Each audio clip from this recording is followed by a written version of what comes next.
Здравейте!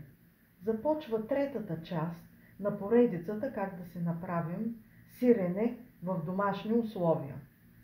Преди 8-9 часа ви показах как постепенно да прибавите сирешната маса в гевгира, за да може да се отцеди от суроватката.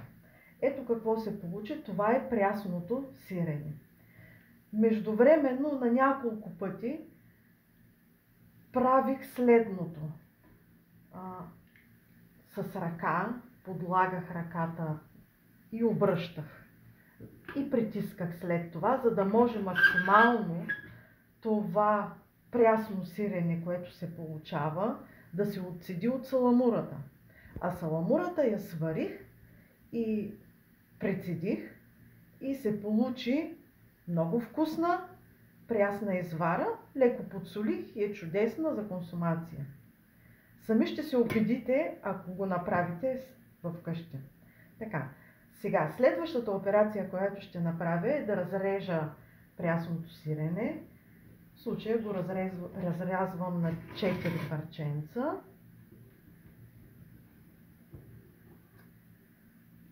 Всяко парче ще трябва да го осоля и ще го подредя в тази тенджерка, за да може в следващите 60 часа то да премине процес на първично осоляване.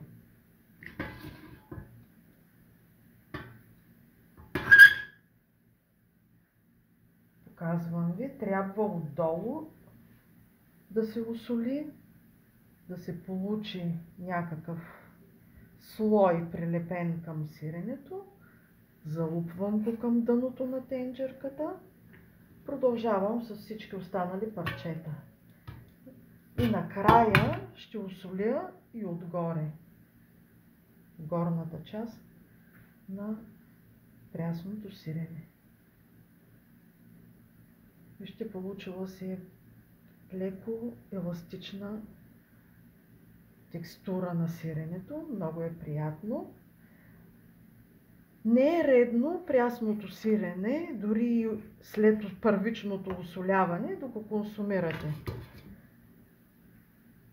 Все още то не е преминало през процес зреене. И понеже не е пастеризирано млякото преди подсирването, все още в него има бактерии, които не е редно да попадат в човешкия организъм. Те са патогени за нас.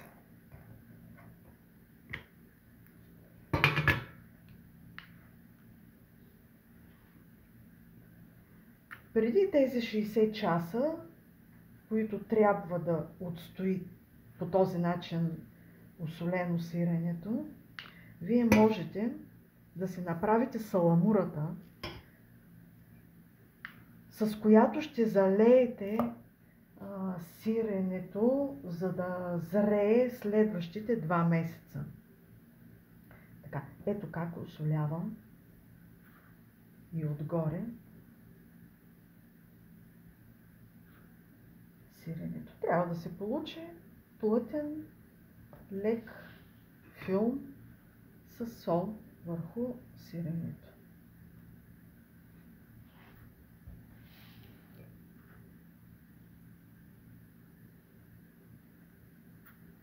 Ето.